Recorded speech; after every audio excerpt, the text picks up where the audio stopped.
আসসালামু আলাইকুম রহমতুল্লাহি বারাকাতু। কিছুক্ষণ আগে অন্তর্বর্তীকালীন সরকারের প্রধান উপদেষ্টা প্রফেসর ডক্টর ইউনূস তিনি জাতির উদ্দেশ্যে ১০০ দিন পূর্তি উপলক্ষে একটি বক্তব্য দিলেন, অর্থাৎ জাতির উদ্দেশ্যে একটি ভাষণ দিলেন।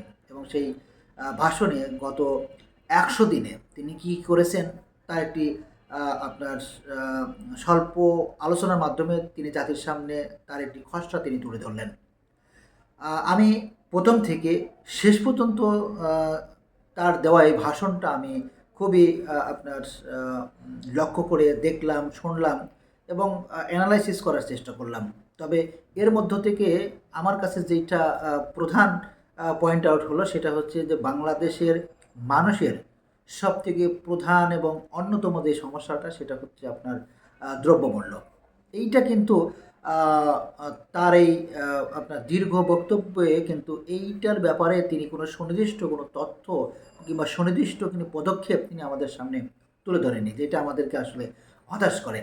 আ নিশ্চয়ই আপনারা জানেন যে বাংলাদেশের সবথেকে হাই ভোল্টেজ এবং গুরুত্বপূর্ণ যে বিষয়টি হচ্ছে সেটা আপনার দ্রব্যমূল্য। কারণ এই দ্রব্যের সাথে দৈনন্দিন ব্যবহৃত এই জিনিসের সাথে কিন্তু প্রত্যেকটি মানুষই জড়িত। সেটা আপনি একেবারে সাধারণ থেকে অতি সাধারণ, মধ্যবিত্ত, হাই লেভেলের প্রত্যেকেই কিন্তু দৈনন্দিন তাদেরকে এই আপনার শাকসবজি থেকে শুরু করে দৈনন্দিন ব্যবহৃত প্রত্যেকটি জিনিসের সাথেই কিন্তু তাদেরকে প্রতিনিয়ত যুদ্ধ করতে হচ্ছে। আ যেইটা আসলে আমরা আশা করেছিলাম যে এই সরকারের কাছে অন্তত প্রধান এইটাকে নিয়ে মাথায় নিয়ে তারা কাজ করবেন এবং অতি দ্রুত, অতি স্বল্প সময়ের মধ্যেই আ দ্রব্যমূল্যের যে ঊর্ধ্বগতি ছিল সেইটা মানুষের নাগালের মধ্যে আসবে। কিন্তু দুঃখজনক হলেও সত্য যে এখন পর্যন্ত এই সরকারের কাছে আমাদের যে ডিমান্ডটা ছিল, এই আমাদের যে চাওয়াটা ছিল সেইটা কিন্তু এখন পর্যন্ত পূরণ হয়নি। অন্যদিকে আ দ্রব্যমূল্য কমানোর জন্য বা দ্রব্যমূল্য আ আ আপনার কম করানোর জন্য আসলে কি পদক্ষেপ নেয়া দরকার কিংবা এর আ বিরুদ্ধে আপনার প্রশাসন থেকে শুরু করে উপদেষ্টা মণ্ডলীদের কি কাজ করা দরকার, এর কিন্তু আমরা কোনো কিছুই দেখছি না। অর্থাৎ যে যার মতো সিন্ডিকেট থেকে সিন্ডিকেট বলেন এবং যে যার মতো করে বলেন পাইকারি থেকে শুরু করে খুচরা প্রত্যেকেই যে যার মতো বিক্রি করছে। যার কারণে এখন পর্যন্ত এখন পর্যন্ত দ্রব্যমূল্য আমাদের নাগালের মধ্যে আসেনি। দেখেন, আ বাজারে কিন্তু এখন প্রচুর পরিমাণে আপনার সবজি উঠেছে।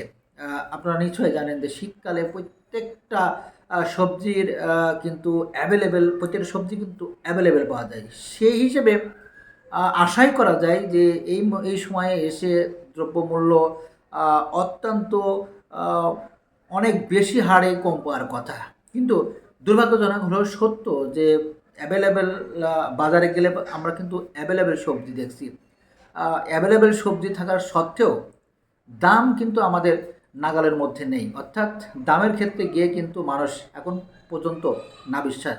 সুতরাং এই অন্তর্বর্তীকালীন সরকারের কাছে একটা অনুরোধ করব এবং তাদের কাছে এবং অন্তর্বর্তী সরকারের এই প্রধান উপদেষ্টার কাছে অনুরোধ করব, তিনি যেন এই আপনার বাজার মনিটরিং এর ক্ষেত্রে কিংবা আপনার এই দ্রব্যমূল্যের ক্ষেত্রে বাণিজ্যিক যেই উপদেষ্টা রয়েছেন তাকে যাতে একটু ঘুম থেকে ওঠান, তিনি যাতে একটু ঘুম থেকে ওঠে এবং তিনি ঘুম থেকে উঠে যেন সত্যিকার অর্থেই বাজার মনিটরের কাজে তিনি প্রশাসনকে ইউজ করেন, তার লোকজনকে ইউজ করেন এবং তিনি যেন বাজারে যান, বাজারে গিয়ে এই সব বিষয় একটু দেখভাল করেন। তা না হলে কিন্তু আ বাজারে যে বর্তমান পরিস্থিতি, এই পরিস্থিতির মধ্যে থাকলে কিন্তু এই অন্তর্বর্তীকালীন সরকারকে আপনার এই অবস্থায় সামনের দিকে আগানো অত্যন্ত কষ্টকর হবে। কারণ আমাদের প্রত্যেকের আশা, প্রত্যেকের প্রত্যাশা যে আ এই নতুন অন্তর্বর্তীকালীন সরকারের কাছে তারা যাতে এসে অবশ্যই বাজারের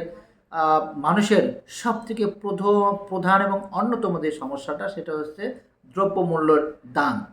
আমাদের আশা থাকবে অবশ্যই তারা যেন এই বিষয়টিকে অত্যন্ত গুরুত্ব সহকারে নিয়ে তারা যেন বাজারের যেই দ্রব্যমূল্য সেটাকে নিম্নগামী করে আমাদের প্রত্যেকের নাগালের মধ্যে নিয়ে আসবে। সবাই ভালো থাকবেন। আসসালামু আলাইকুম ওয়া রাহমাতুল্লাহি ওয়া বারাকাতুহু।